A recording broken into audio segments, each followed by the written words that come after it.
I mean, what's the upside for Abu Dhabi in all this? Well, that's the question that, every diplomat is trying to figure out. I think that in reality, there really is no upside for Abu Dhabi if you look at it strategically. Their interests are one, to defeat political Islam, and two, to have a broad network of commercial interests across the region and also political allies. So the result of their support of the Rapid Support Forces has only led to the Sudanese armed forces, that's the Sudanese military, allying themselves with ቀጠናዊ የሆነ ቀውስ ቢፈጠር ምን ውስጥ ልንገባ ነው? በዚህ በኩል የውስጥ ችግር አለ። ኢትዮጵያ አልተረጋጋችም። አብይ አህመድ አይኑን ጨፍኖ እየገባበት ነው። ለዚህች ለተባበሩት አረብ ኤሚሬትስ ሲል እንዴት ነው ለማጠቃለል እኔ ሰርች አድርጌ ነው ያገኘሁት። በተለይ መርሰናሪ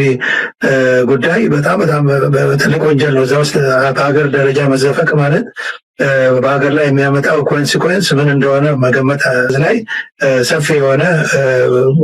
ዘመቻ ህዝቡንም አዌር ለማድረግ ትልቅ ስራ መሰራት አለበት። ቀላል ነገር አይደለም ይሄ እና እኔ አንደኛ ሀገራችን ምን አይነት ዴንጀር ውስጥ እየገባች ቀጠናው ምን አይነት ሁኔታ ውስጥ እየሄደ እንደሆነ ነው የሚያሳየው። ግን አሁን ከሚታየው አኳያ ከፍተኛ የሆነ ዴስፐሬሽን አለ በአገዛዙ በኩል። ምንም ነገር ቢሆን አይናቸውን ጨፍነው ጆሮአቸውን ዘግተው አይናቸውን ጨፍነው ከዚህ ነገር ስልጣናችንን ከሚገዳደር ጋር እንዳለባቸው ይገልጻል። ወደፊት አሁን ወደ ጥቃት ወደ መከላከያ ወደ ማጥቃት ሊሄዱ ይችላሉ አይችሉም የሚለው ላይ ኮንፊደንስ አልነበረውም። ሁኔታው ጊዜ የሚሰጥ አይነት አድርጎ ነው ያቀረበው። ታት ካድ ጊዜ መጽምና በዛ አፋር ገስ ወገን ይሩ ብዝብል አፍተ ዶክተር ትግራይ ዝነበረ ተዓገሱ ሰላም ጎሮ ተባሂልና ከተሓቲና ኢና ታገርና ንሕና ሰላም ግበር ክባሃል ዘሎን እሱ ኢልና ኮረዴና ሰዲና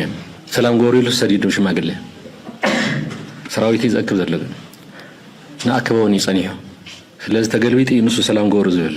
ሽማግለታት ክሳዕ ምስዳድ በፂሑ ማለት እዩ ሕዝኻ ሓቂ ወፅያ ድላይ ኮይናት ንሱ ምዃኑ ፖለቲካዊ ሽግር ብበትሪ بتيت فتح يزول المنجستي كم بركخ يزول المنجستي مثل المثال كتحدث يزول المنجستي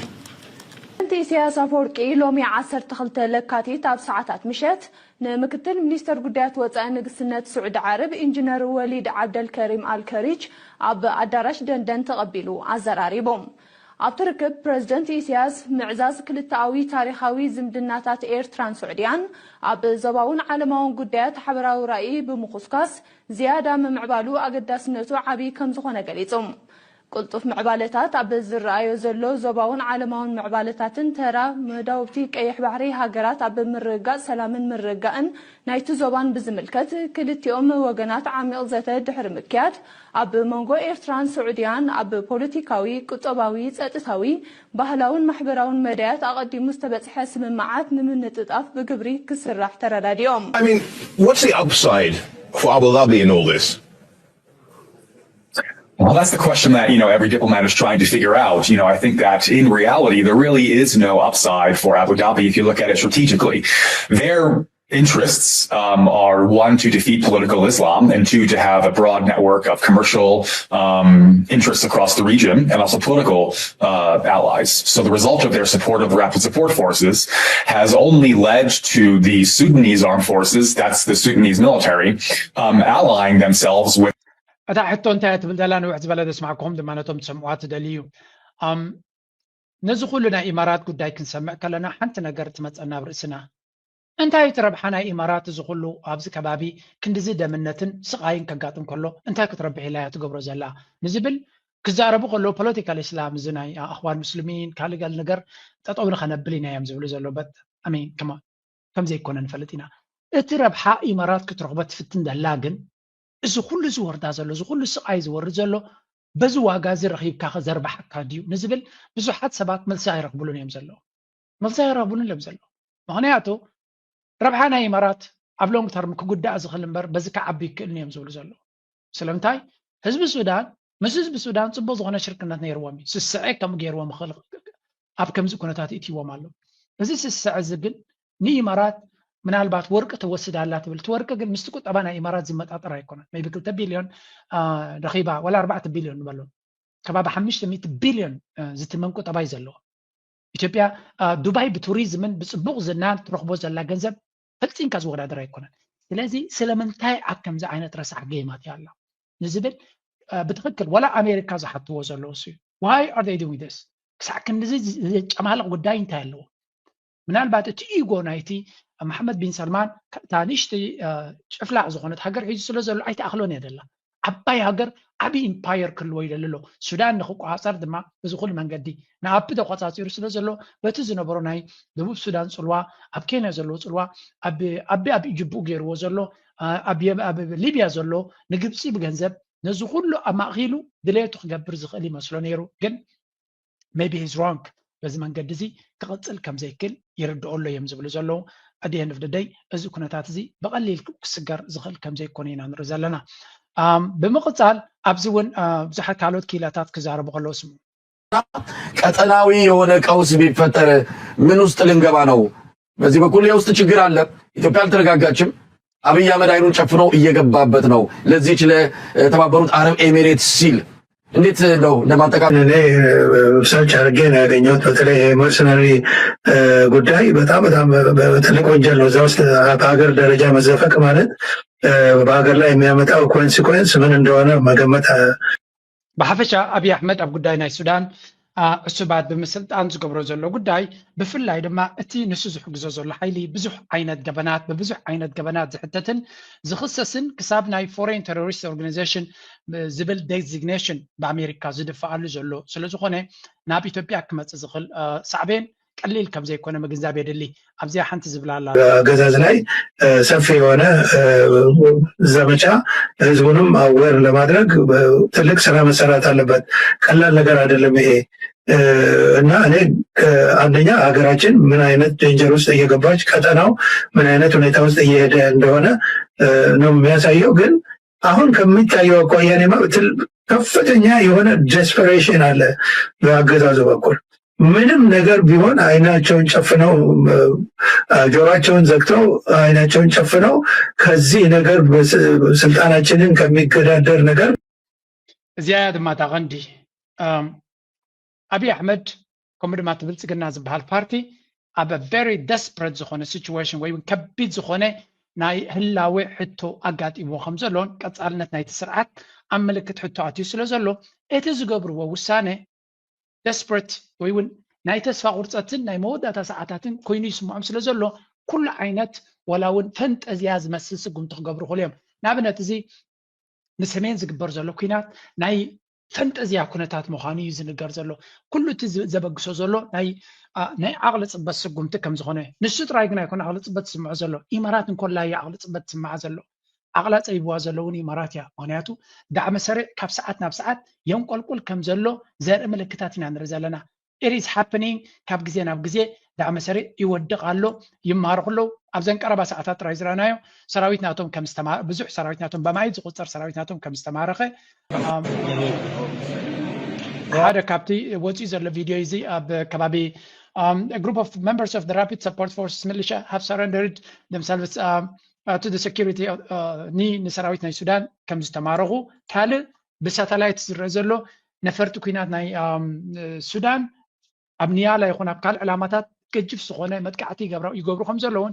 ብድሮናት ኣይትግደፍ ብነፈርቲ ኣይትግደፍ ከቢድ ዝኾነ ፀቕጢ ይግበር ከም ዘለዎን እቲ ዳዕመ ሰሪዕ ከቢድ ዝኾነ ፈተና መፅይዎ ከም ዘለዎን እዚ ድማ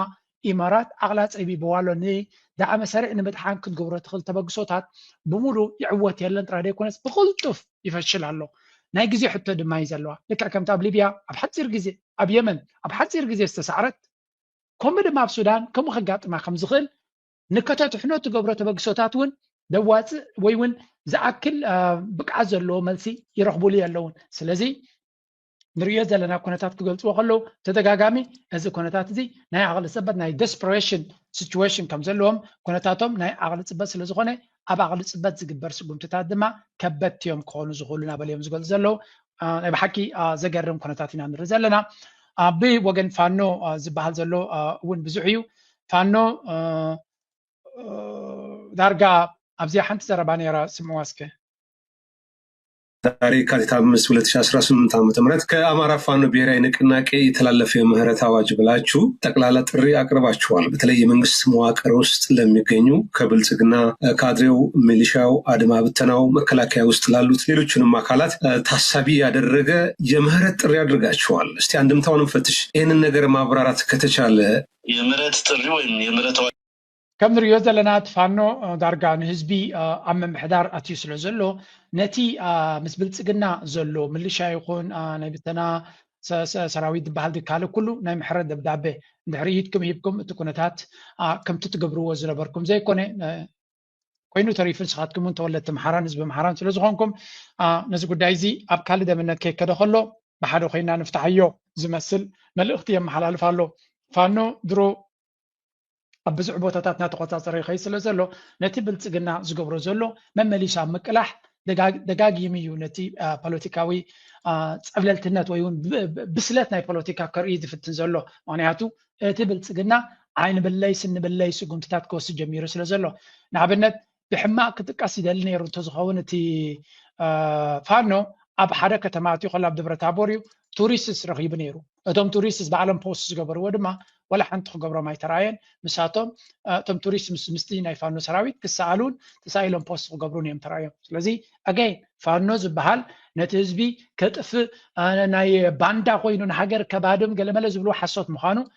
ደጋጊሞም ነቲ ኣቢ ክፈጥሮ ዝደሊ ኣብ ኣዲስ ኣበባ ኮይኑ ብተግባር ከዕንውዎ ኢና ንርኢ ዘለና። ምርሻ ናቶምን መኸተናቶምን ድማ እናሓየለ ይኸይድ ኣሎ። እቶም መርሕነት ድማ ቀፃሊ ተወሳኺ ብስለት ከርእዩ ኢና ንርኢ ዘለና። እቲ ብልፅግና ድማ መመሊሱ ንታሕቲ ክወርድ እቲ ዝገብሮ ዘሎ ተግባራት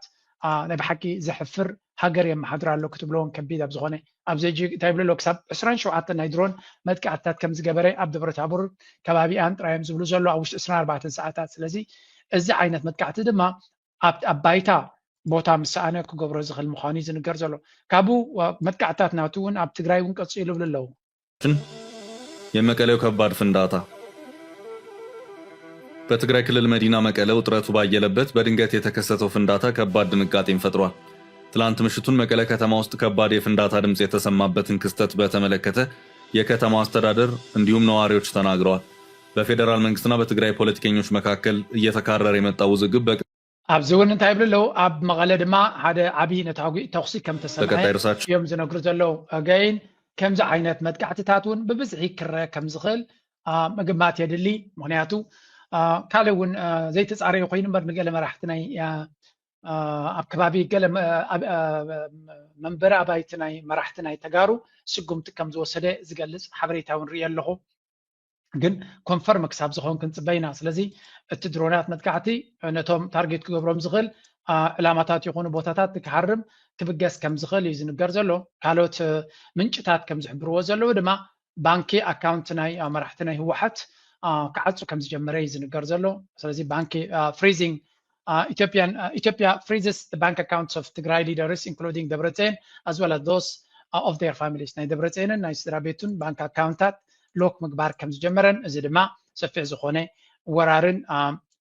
መጥቃዕትን ማለት እዩ ካብ ዝቀፂሉ እቲ ናይ ድሮንን ድዩ ናይ ካልእ መጥቃዕትታት ተፈቲኖም እውን ዘገርም ከም ዘይኮነ ጥራይና ክንግንዘብ ዘለና። መውዳእታ ኣብዚ ጀዋር እውን ኣጠንቂቑ ነይሩ ብፍላይ ነቶም በዓል ምስ ብልፅግና ሰፊሮም ዘለዉ ተጣልተው የወጡ የትግራይ ሊቆች አሉ። ኮንሰርናቸውን አንደርስታንድ አደርጋለሁ። but be careful what you are digging። ለትግራይ ህዝብ ላይ በጣም መጥፎ የሆነ ነገር ሊያመጡ ይችላሉ። ከዋጋ የሚደረግ ትግል I'm fine። ህወሓትን በመታገል ነው ትርሴን የነቀልኩት። ነገር ግን አብይ ሌላ ጦርነት ከትግራይ ጋር እንዲገባ የሚገፋ ነገር ትግራይን የባሰ የሚያደቁስ ኢትዮጵያን የባሰ የሚያፈርስ መሆኑን አውቀው መጠንቀቅ አለባቸው። በተመሳሳይ ሁኔታ በኦሮሞም ውስጥ ሆነ እንታይ ዝብል ዘሎ ጌታቸው ጀዋር ለንቀነ ሳቢ ፖለቲከኛ የተቀይሩ ዘሎ ነቱ የፖለቲካ ናይ ኢትዮጵያ ኣብዚ እዋን እዚኣ ድማ ነቲ ህዝቢ ኢትዮጵያ ክሕብር ዝኽእል መሰጅ ምግባር እውን ኣገዳሲ እዩ። ገለገለ ፖለቲከኛታት ጻድቃን ይኹን ጌታቸው ረዳ ሽሞም ከይረቑሑ ማለት እዩ ምስ ህወሓት መራሕቲ ህወሓት ተባይሶም ስለ ዝኸዱ ሎሚ ምስ ብልፅግና ሰፊሮም ኮይኖም ናብ ትግራይ ኩናት ክእውጁ ይፅዕሩ ከም ዘለዉ እዩ። ምናልባት ንህወሓት ክትቃለሶ መሰልካዩ ኣነን ባዕለይ ፖለቲካዊ ጉዕዞናተይ ኣንጻር ህወሓት እዩ ዝቃለስ ነይረ ንህወሓት ይሃርም ኣለኹ ኢልካ ንትግራይ ናብ ኩናት ክትወት ሓስብ ተለካ ግን ከቢድ ዝኾነ ዕንወት ሓደጋ ክፈጥር ዝኽእል ምዃኑ ክግንዘብ ይግባእ እዩ ዝብል ዘሎ ስለዚ ወላው ንህወሓት ይፀልኦ እንተበልኩም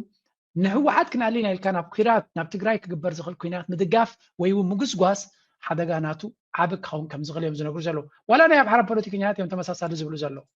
ትግራዮቹ ስጋት እንዳለባቸው ይገልጻል ወደፊት አሁን ወደ ጥቃት ወደ መከላከያ ወደ ማጥቃት ሊሄዱ ይችላሉ አይችሉም የሚለው ላይ ኮንፊደንስ አልነበረውም ሁኔታው ጊዜ የሚሰጥ አይነት አድርጎ ነው ያቀረበው ማሕፈሻ ወላ ግድውን እንትኾነ ኣብዛ ሓለፈ ድርዮ ደሎ ኣብዛ ሓለፈ ዝነበረ ካልዩ ካብኡ ተማሂርና ሕጂ ተመሳሳሊ ስጉምቲ ክገብር ዝመርጽ ዘሎ መራሒ ናይ ብልጽግና ኣብይ ኣሕመድ ግን ብፍጹም ካብ ጌጉ ዘይመሃር ብምዃኑ ተስፋ ቆሪጹሉ ዝብል ሰብ ሓደ ግዜ ክጋገኽል ሕማቕ ክውዕል ይኽእል ካብኡ ተማሂሩ ግን ክእርም እዩ ዝግብኦ ኣብ ትግራይ ዝተፈጸመ የስ ምሉእ ተሓታትነት ክህልዎ ይግባእ ብላብላ ብላብላ ግን እንተወሓደ ካብኡ ክትመሃር እዩ ዝግባእካ ከምዚ ዓይነት ህልቂት ፈፂምካ ንዑ መፍትሒ ከይገበርካ ናብ ኣምሓራ ምስጋርካ ናይ ብሓቂ ተስፋ ዘቑርፅ ሕጂ ድማ ደጊሙ ናብ ትግራይ ይመፅእ ምህላው በዛ ናይ ደብረፅዮን ገይረ ክውድኦ እየ ታትካ ሓደ ግዜ መፅኦም ናዮም ብዛዕ ዓፋር ገፅ ውግእ ነይሩ ብዝብል ኣብቲ ደቡብ ትግራይ ዝነበረ ተዓገሱ ሰላም ገበሩ ተባሂልና ኮ ተሓቲትና ኢና እንታይ ጌርና ንሕና ሰላም ገበሩ ክበሃል ዘሎ ንሱ እዩ ኢልና ኮ ረዲእና ሰዲድና እዮም ሰላም ገበሩ ኢሉ ሰዲዱ ሽማግለ ሰራዊት እዩ ዝእክብ ዘሎ ግን ንኣከበውን እዩ ፀኒሑ ስለዚ ተገልቢጥ እዩ ንሱ ሰላም ገበሩ ዝብል ሽማግለታት ክሳዕ ምስዳድ በፂሑ ማለት እዩ ሕዝኸ ተሓቂ ወፅያ ድላይ ኩናት ንሱ ምዃኑ ፖለቲካዊ ሽግር ብበትሪ ብጥይት ክፈትሕ እየ ዝብል መንግስቲ ክንበርክኽ እየ ዝብል መንግስቲ መሰል ንምሳልካ ተሓትት ዝብል መንግስቲ በቃ እዚት ባህሪ ኣብዚ ሓለፈ ደብረፅዮን ፍተወፅላዮ ኣብዚኣ እዋን እዚኣ ነታ ኩነታት ፅቡቅ ገይሩ እዩ ኣንቢብዋ ዘሎ ህወሓት እውን እንተኾነ ኣብዪ ድማ ዝኣክል ብኮታት ከፊቱ ስለ ዘሎ ብቓላቱ ክትዋጎ በተግባራቱ ክትዋጎ ትኽእለሉ መድረኽ ኢና ንርኢ ዘለና ዘገርም እዩ ናብ ኤርትራ ንስገር ለትስገው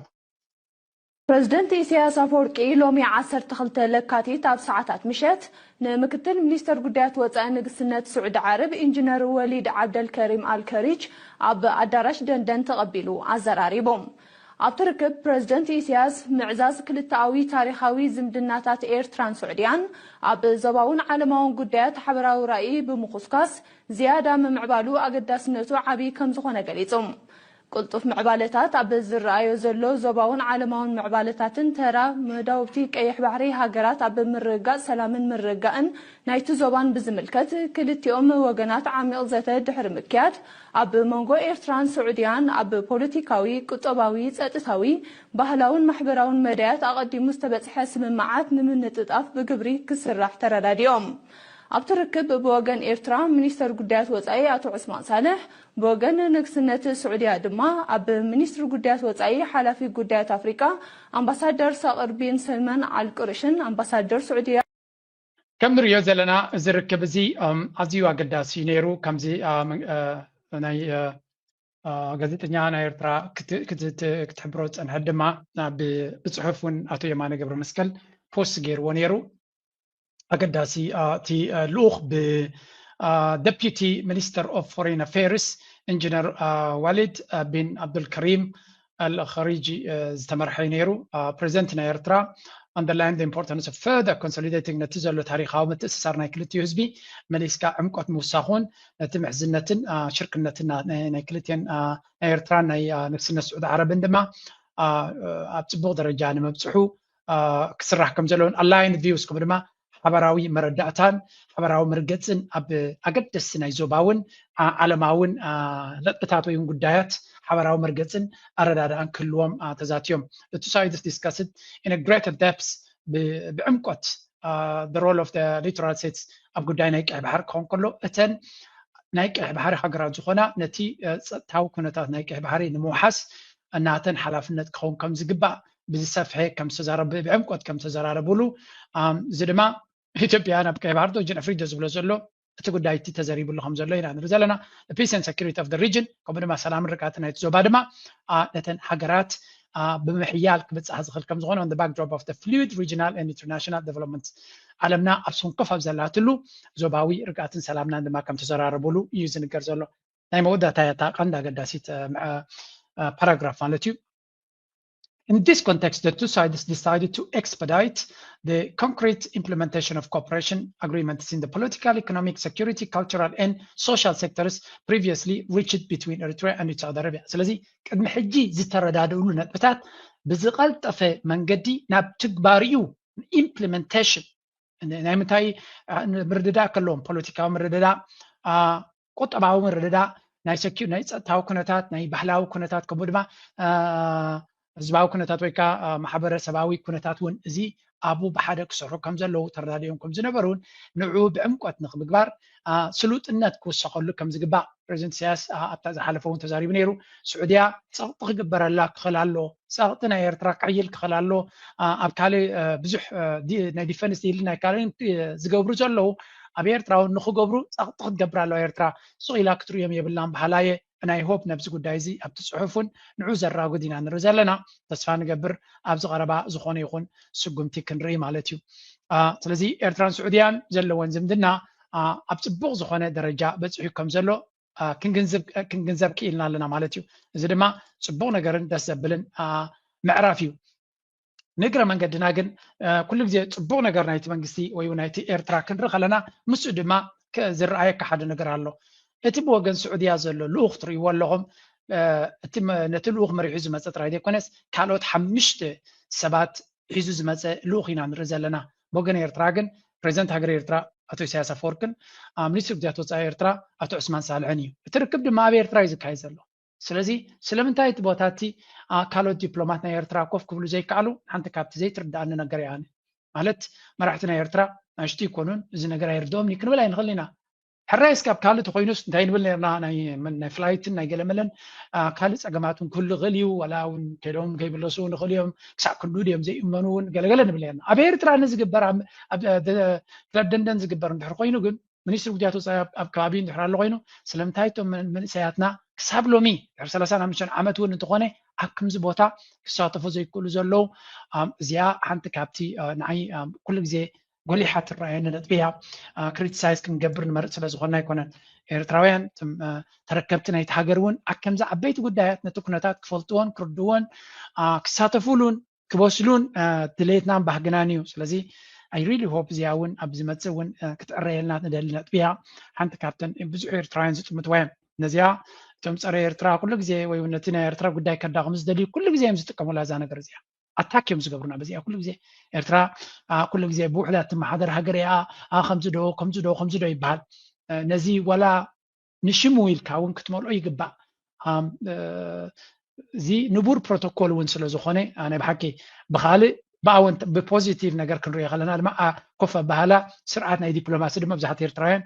ነቲ ናይ ብልፅግና ትዕቢት ዝመልኦ ኣቀማምጣን ኣዛራቢ ዝነበረ ኩነታት ምስ ስዑድያ ንዕኡ ብዝእርም ብትክክለኛ ፕሮቶኮል ብምርኣዩ ድማ ካልእ ንዓና ዝሕጉስ ኩነታት ከዓ ርኢና ክንብል ንኽእል ኢና ስለዚ እቲ ኩነታት ኣብዚ ናይ ብልፅግና ኮፍ ኣባህላ ሓደ ዓብይ ሺት ስቶርም ፈጢሩሉ ከም ዝነበረ ዝከር ኮይኑ ኣብዚ ድማ ንሪኦ ዘለና ፅቡቅ ዝኾነ ስነ ምግባር ኦፍኮርስ ኤርትራ ዲፕሎማቲካሊ ማቹርድ ዝኾኑ መራሕቲ ስለ ዝኾኑ ትፅበዮ ነገር እውን ክንብል ንኽእል ኢና እዚ ከምዚ ኢሉ እናሃለወ ኣብ ናይ መወዳእታ ቅንያት ናይ ፈንቅል ስለ ዘሎ ከዓ ናይ ፈንቅል ሴሌብሬሽንስ ምዳለዊ ካብ ከተማ ባፅዕ ዝወፅእ ዘሎ ኣገይን ከምዚ ስእልታት ሓደ ካብቲ ዝሕጉሰኒ ስእልታት ካብ ኤርትራ ክኾን ከሎ እዚ ካብ ኤርትራ መንእሰያት ናይ ኤርትራ ህዝቢ ኤርትራ እናተሓጎሰ ሴሌብሬት እናገበረ ንሪኦ ስእልታትን ቪድዮታትን ልዕሊ እቲ ኣበዓዕላ ወይ ማዕረቲ በዓል ትርጉም ዘለዎ እዩ የስ ስርሒት ፈንቅል ወታደራዊ ስርሒት እዩ ኣብ ኣፍሪካ ምናልባት ሒደት መዳርብቲ ክርከቦ ዝኽእል ዓብ ወታደራዊ ስርሒት እዩ ግን ማዕረቲ ታሪካዊ ፍፃሜ ህዝቢ ኤርትራ ናፃ ኮይኑ ንክነብር ነቲ ጅግንነት ዝተፈፀመሉ ከስተማቕሮ እውን ስለተሰርሐ ስለተገበረ እቲ ህዝቢ ናይቲ ስርሒት ፈንቅል ህያብ ንዑ ከስተማቕር ክትሪኦ ከለካ ድማ ደስታ ይፈጥረልካ ስለዚ ርሑስ ቅንያት ናይ በዓለ ፈንቅል ክንብል ንደሊ ከምዚ ዓይነት ስእልታት ይወፅእ ኣሎ እቶም ኤርትራውያን ንኤርትራ ፅባቐ እያ ዝደልዩ ከምዚኣ እናገበሩ ዌልካም ቱ ኤርትራ እናበሉ ብሉፅ ከተማታት ነገራት ብኣውቶቡስ እናገበሩ ብገለ ንፅባቐ ናይ ኤርትራ ከምዚ ኢሎም ዝፅዕሩ ድማ ኣለው ፅቡቅ ክንርኢ ድማ ደስታ ስለ ዘለና ዋላ እውን ተግባር እንተዘይተበፅሐ ከምኡ ዝፅዕሩ ኣነ ኣጆኹም ክብሎም ይደሊ ምክንያቱ መጀመርያ ነገር ኣብ ርእስኻ ካትሰርሖ ስለዚ ጽባሕ ንጎ ድማ ክንበጽሖ ናይ መወዳእታ ናይ ሎማ ርእሲ በዚ ኩዴ ሰናይ ቅንያት ላይክ ምግባር ሼር ምግባር ሪቶን ሓሳብን ግደፍ እናበልኩ ምዝያ ደርፊ እዚኣ